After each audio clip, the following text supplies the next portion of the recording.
must have gone crazy out there. Last night I ran into Jenny. She's married and has a good life.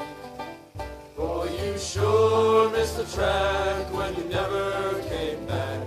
She's a perfect professional's wife. She asked me, why does he ride for his money?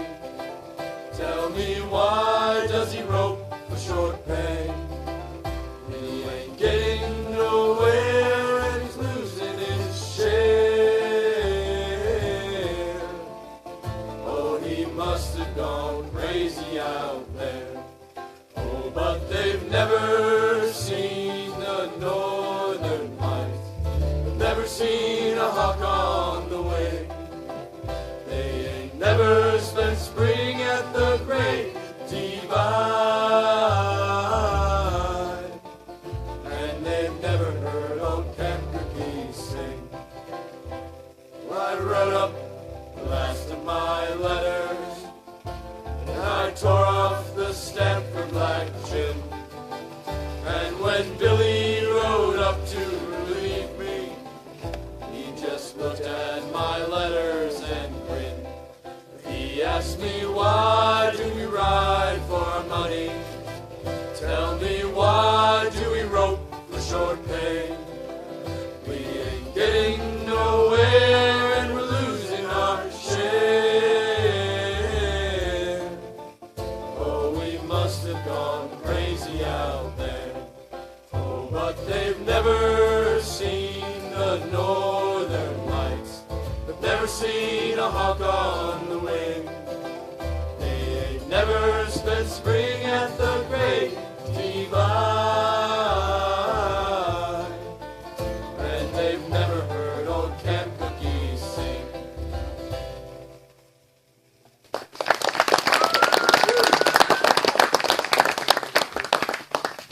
Alright, y'all, we're getting towards the end of our main Campfire show. And second up, choice either stay and listen to more great music and ridiculous stories, or head on back to camp.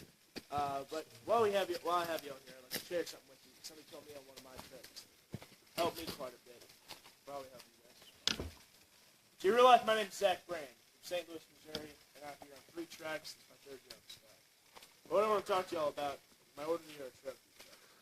Now, for those of you who've never done that, it's an amazing trick. You go out and build trail in 7 days, 23 guys you never met before in your entire life, and then you get to go out and hike these beautiful mountains wherever you want in the last 7 days. It's an amazing experience, and I cannot rate it enough. But what I want to tell y'all about that trek is how that showed me who I was, what my strengths were, and more importantly, what my limits were. So I figured that by the end of my 7 days of hiking and building trail, I'd be fully acclimated. There was absolutely no reason for me to do any sort of training whatsoever. On the same hike where we did 93 miles in a week. Imagine how well that turned out for me.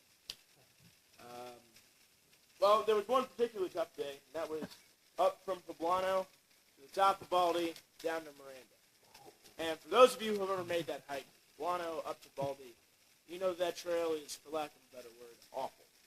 There's part of it called the wall, and it's called the wall because it looks like this. And hiking up, it feels like ramming your head to a brick wall about 100 times. So I'm hiking up that wall, and I start getting in that zone where I can't stop for water. So if I stop for water, I'm going to have to sit down. When I sit down, I'm not going to go in for another 30 minutes or 40 or an hour. So I'm sitting there, and even when the rest of the crew stop for water, I'm still eyes dead set on the trail, just waiting to hear hike on. Finally, it starts coming. And I start sweating buckets. I start swallowing more of my own sweat than I am water.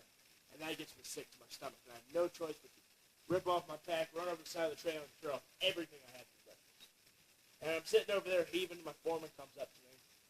Once I finally, stomach had settled down, he looked me in the eyes. When he looked me in the eyes and saw a look that I'm sure every single one of you's had. Maybe not up here, maybe not yet. But at some point in your life, you've had this look in your eyes. It's not being sad or being defeated. Those are all temporary things. There's something that with a bit more training and practice, eventually be able to overcome, and you'll be right back on top. This look can be more accurately described as being broken. That look in your eyes says, I don't care what's on the other side of that ridge. I don't care what's 5 feet in front of me. All I want to do is sit down right here until Judgment Day, because that sounds preferable to me ever having to admit that I'm weak ever again. foreman came up to me and he looked me dead in the eyes. He said, the harder it gets, the happier you should be you can stand it. I had absolutely no idea how to take that.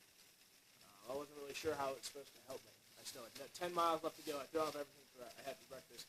I didn't have time for his hippie, feel-good, pseudo-wisdom he probably got out of a quote-a-day calendar. Didn't have time for it. The entire rest of the trek, I'm still thinking about that. This guy has no idea what he's talking about. And we keep climbing up Baldy. We get about 400 vertical feet away from the summit when a thunderhead rolls over the top. We have to go back down.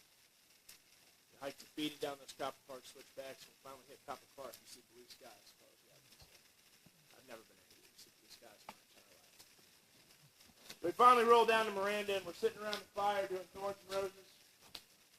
And I'm barely paying attention. I'm just kind of watching the dance of the flames, meditating on how the day went. And it wasn't until the sixth guy said that his thorn for the day was not summoning Baldy that finally hit me. So my foreman said the harder it gets, the happier you should be you can stand it. He wasn't saying I had to be happy with feeling sad. I didn't have to be content with feeling defeated. And he certainly didn't mean I had to be okay with being broken. What he meant was, and in fact, in spite of everything that had been thrown before me my entire life, that was currently being thrown at me by this world and beyond it, was thrown in my face, the fact that I still had air in my lungs and a beat in my heart and the ground beneath my feet, the fact I still had all of that being true, that was reason enough to be happy. And that simple fact goes unnoticed by so many people. Because you've all had those moments. Every single one of you has had a moment in your life that everything around you said that you weren't strong enough to do.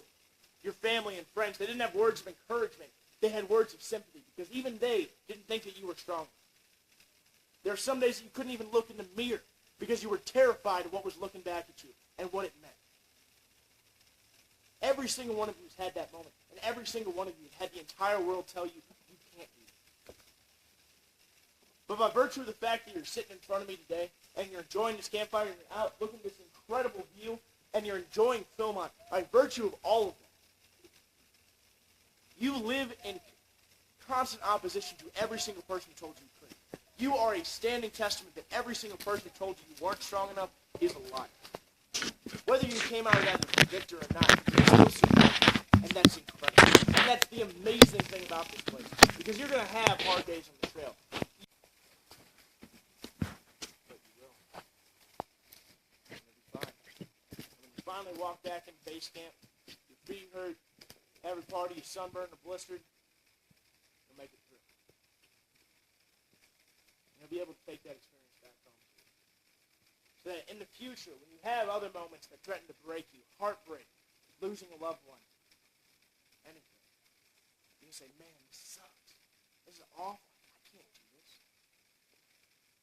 You know what else sucked? That day climbing up Black Mountain, doing the tooth with no water, climbing up Baldy. Those all days I didn't think I was strong enough either. But I did it. And that's why everyone up here on the stage, a few people in the audience, love this place. Because it shows you who you truly are and how strong you can possibly be. Because of that, we have a very special reverence for it. So I'd like to ask all current and former Philmont staff to come down and join us and sing the Philmont hymn. And everyone else, please stand and move your hands.